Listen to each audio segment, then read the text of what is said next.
Assalamualaikum warahmatullahi wabarakatuh. Perkenalkan, nama saya Nurul Fahtika Rumbati dengan NIM 23000247175. Di sini saya akan menyampaikan atau meresum isi pidato yang disampaikan oleh Prof. Fitriatus Salihah selaku dosen pengampu mata kuliah Hukum Ketenagakerjaan. Baik, langsung saja di sini saya akan meresum dengan judul Potret Dinamika Hukum Ketenagakerjaan Indonesia. Hukum keperdataan dan ketenagakerjaan adalah dua bidang yang memiliki kaitan karena dasar hukum hubungan kerja adalah perjanjian kerja. Hanya saja kesepakatan para pihak tersebut tidak boleh menyimpangi dari apa yang sudah diatur dalam peraturan perundang-undangan.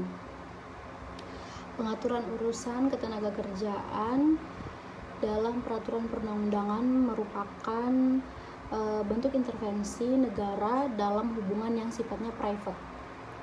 Peran negara sebagai pengatur, pelaksana, dan pengawas menunjukkan bahwa negara harus hadir dalam rangka memberikan perlindungan kepada para pihak agar terwujud hubungan industrial yang harmonis dan berkeadilan.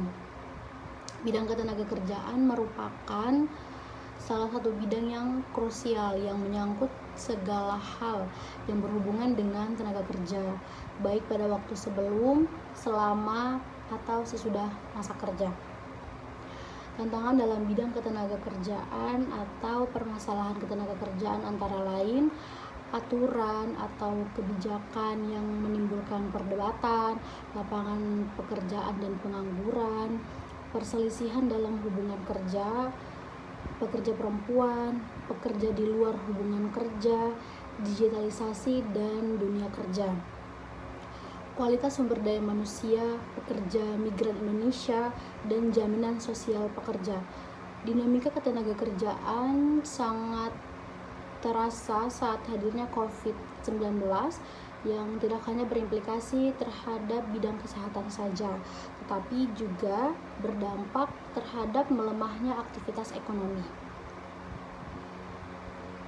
Beberapa pengusaha mengambil kebijakan yang merugikan pekerja, seperti kebijakan pekerja yang dicutikan namun tidak diberikan upah, perubahan besar upah, merumahkan pekerja, dan berujung pada pemutusan hubungan kerja atau PHK.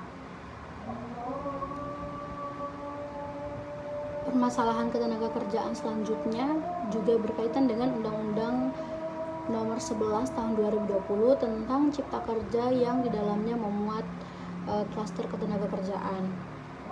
Undang-Undang Cipta Kerja memang ada yang pro dan kontra, khususnya di kalangan pekerja atau buruh. Para pekerja atau buruh menilai pemerintah dengan menerbitkan Undang-Undang Cipta Kerja membuat buruh semakin jauh dari kata kesejahteraan. Kemudian Mahkamah Konstitusi menyatakan bahwa Undang-Undang Nomor 11 Tahun 2020 inkonstitusional bersyarat dan diberikan waktu 2 tahun untuk perbaikan.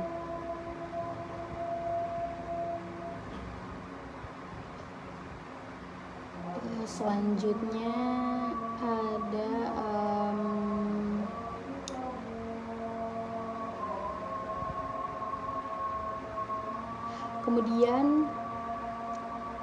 Kemudian peraturan pemerintah pengganti Undang-Undang Nomor 2 Tahun 2022 tentang Cipta Kerja dan pada akhirnya menjadi Undang-Undang Nomor 6 Tahun 2023 dan berlaku sampai sekarang. Dengan alasan ketidakpastian kondisi ekonomi internasional yang dapat berimbas pada perekonomian nasional. Munculnya rancangan undang-undang tentang kesejahteraan ibu dan anak tahun 2022, inisiatif DPR menambah cuti perempuan yang bersalin serta cuti bagi suami yang istrinya bersalin sangat didukung. Namun yang menjadi pertanyaan adalah bagaimana mewujudkan supaya jangan sampai peraturan yang ada membuat kaum pekerja perempuan tidak kompetitif dalam daya serap pasar kerja.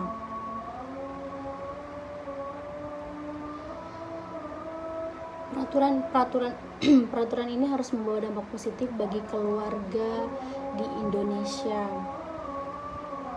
Pandangan bahwasanya gig ekonomi merupakan lingkungan kerja yang dinilai fleksibel dalam penerapan jam kerja, tetapi minim perlindungannya, sehingga potensi adanya eksploitasi. Kemudian dalam bidang penempatan kerja migran, Indonesia selalu ada sisi yang menarik untuk dibahas dari para devisa ini. Secara yuridis, pekerja migran Indonesia mendapatkan perlindungan hukum sosial dan ekonomi, tetapi praktiknya kadang-kadang menyimpang dari ketentuannya. Meskipun sudah diatur sedemikian rupa, masih saja ada pekerja migran Indonesia yang bekerja di luar negeri dengan cara non-prosedural, dan bahkan ada yang menjadi korban human trafficking, penyiksaan industri, dan prostitusi online.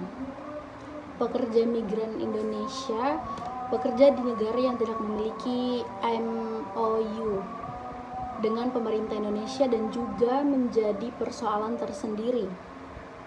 Persoalan lain misalnya kekerasan fisik, psikis, verbal, dan bahkan pelecehan seksual, bahkan berisiko terburuk. Tidak jarang pekerja migran Indonesia meninggal di negara terjuang. Pekerja migran Indonesia berhak atas jaminan sosial. Pada tahun 2022, Dewan Jaminan Sosial Nasional merilis data yang menyatakan bahwa pekerja migran Indonesia yang tidak terdaftar menjadi peserta BPJS Ketenagakerjaan mencapai 60% lebih. Merespon hal ini, Kementerian Ketenagakerjaan Republik Indonesia merevisi Permenaker nomor 18 tahun 2018 menjadi Permenaker nomor 4 tahun 2023 tentang jaminan sosial bagi pekerja migran Indonesia. Hadirnya Permenaker nomor 4 tahun 2023 beberapa bermanfaat. Jaminan sosial ditingkatkan dengan salah satu tujuan pekerja migran Indonesia berminat menjadi peserta BPJS Ketenagakerjaan. Sebagai seorang akademisi, Prof. Fitri juga menyampaikan bahwa beliau berusaha tidak hanya melihat seharusnya apa yang ada dalam ketentuan perundang-undangan, tetapi juga perlu melihat realita praktik suatu peraturan yang sudah dibentuk ataupun realita yang tidak sesuai dengan peraturan tersebut. Namun juga perlu dilihat sejauh mana penyimpangannya dan apa penyebabnya, serta memberikan solusi atas fenomena yang terjadi. Dari beberapa kiat pelaksanaan catur dharma perpuraan tinggi yang beliau lakukan, khususnya penelitian dan pengabdian kepada masyarakat dengan objek perlindungan pekerja migran Indonesia, maka rekomendasi yang telah beliau sampaikan dalam pidato tersebut yakni pertama, ada penguatan kapasitas sumber daya manusia. Yang kedua, sumber daya manusia khususnya di daerah-daerah yang telah ditetapkan sebagai kantong PMB yang dapat dimulai dari sekolah dasar, karena kurikulum harus mengantarkan dengan kebutuhan pasar kerja. Kesiapan mental dan keahlian atau keterampilan harus disiapkan secara sistematis dan terencana. Bahkan bukan acak apalagi sporadik yang hanya untuk memenuhi formalitas saja. Yang kedua, mewujudkan perlindungan kepada pekerja migran Indonesia dengan penguatan kapasitas pemerintah, desa hingga institusi yakni BP3MI di daerah dan BP2MI di pusat. Ketiga, pemerintah Indonesia harus mendorong MOU penempatan dengan negara-negara yang menjadi tujuan pekerja migran Indonesia. Keempat, banyak investasi masuk ke Indonesia harus diimbangi dengan terciptanya lapangan kerja bagi masyarakat Indonesia di dalam negeri. Yang kelima, menuntaskan penegakan hukum yang berkaitan dengan korupsi, kolusi, dan nepotisme di dalam negeri. Pemerintah melalui lembaga yang telah ditentukan dalam Undang-Undang Nomor 18 Tahun 2017, yakni BP2MI, pemerintah pusat, pemerintah provinsi, pemerintah kabupaten atau kota, pemerintah desa harusnya memiliki konsistensi dan komitmen yang kuat untuk penguatan dan pemberdayaan PMI dengan prosedur yang mudah, sederhana, biaya murah, dan kejelasan prosedur atau mekanisme yang jelas. Sekian itu isi dari pidato singkat yang disampaikan oleh Prof. Fitri